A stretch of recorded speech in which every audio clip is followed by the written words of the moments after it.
Hiking ख़त्म करने के बाद जूतों का क्या हाल होता है, देख रहा हूँ क्या हाल हुआ जूतों का। सो जहाँ से हम चले थे वहीं पर हम वापस पहुँचे।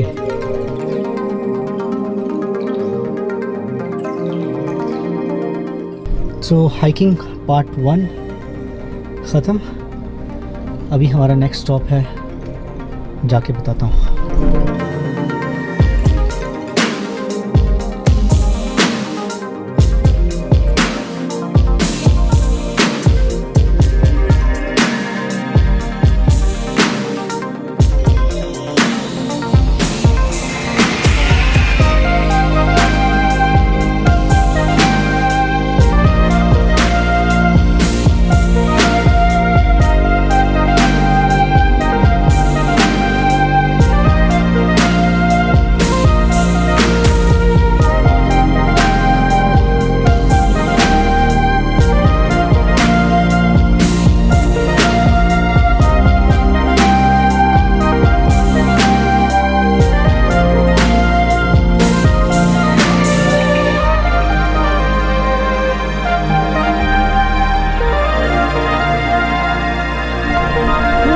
Wow.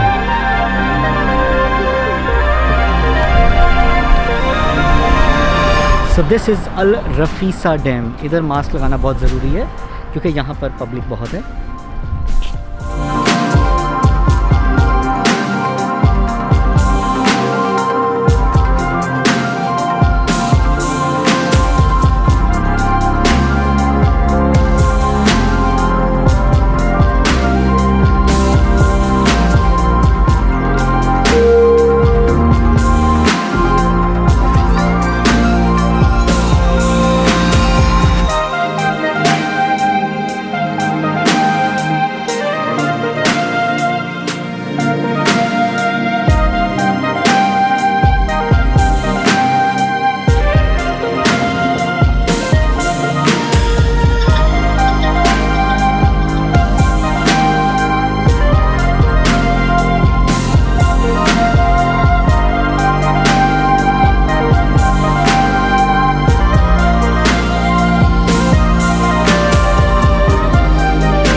तो ये है Al Rabi tower, the infamous Rabi tower. Al Rafisa dam के बाद हमारा नेक्स्ट जो स्पॉट है वो ये है आज के दिन के लिए। आई होप इस वक्त तो हालात कुछ ऐसे हैं कि सूरज ग़रूब होने वाला है, लेकिन आई होप हमें इतना टाइम मिल जाएगा कि हम कुछ रिकॉर्ड कर सकें यहाँ पे।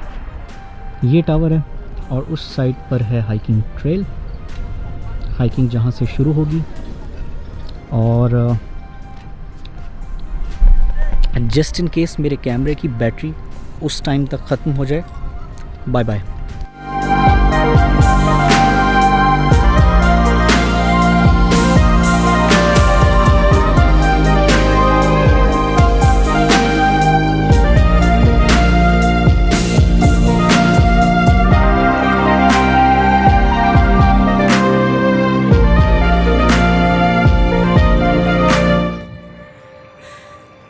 400 मीटर की ऊंचाई पर ये है वो नज़ारा जिसके लिए अभी बहुत ऊंचा जाना है।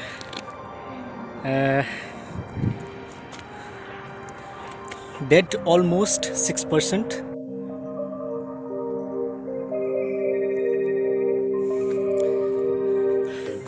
देखिए इंसान को जो है ना, इंसान को अपनी काबिलियत के बारे में और अपनी स्ट्रेंथ्स के बारे में, अपनी वीकनेसेस के बारे में पता होता है। तो मैं एक नॉर्मल इंसान तो हूँ नहीं, और मुझे नहीं पता था कि मेरी स्ट्रेंथ कम और वीकनेसेस ज़्यादा हैं। तो गोरों के यूट्यूब पे व्लॉग्स देख के मुझे आ गया जोश, हम तो करेंगे, हम तो चढ़ेंगे पहाड़ पे। तो ये मेरी आज की मेरी दूसरी हाइक है, और मुझे लगता है कि ये मेरा फ़ैसला गलत है।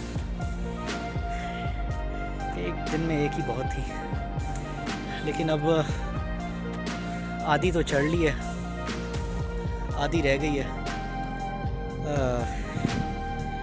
सूरज गुरूब होने से पहले मेरा ख्याल है कि निपटा लेते हैं ये भी।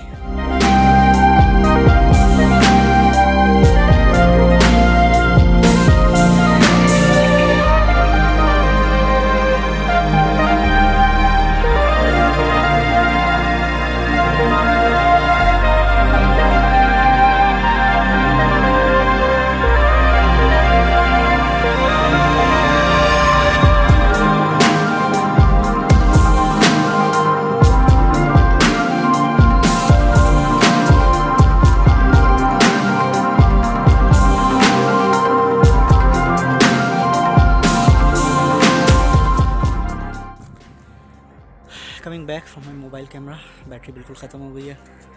और जैसे कि मैं कह रहा था कि 1100 metre yes, this is the view. So अभी क्योंकि सूरज ग़रूब हो रहा है और टाइम बहुत कम है, अभी इतना और ऊपर जाना बाकी है। तो ये जो सफ़र है ये फिर किसी दिन पूरा करेंगे।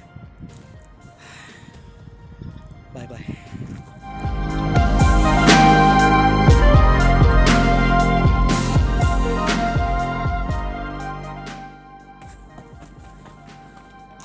ओ वापसी का रास्ता किधर है भाई? पाकिस्तान का तो नॉर्थ घूमे नहीं हमने, का यूएई का नॉर्थ घूम लें।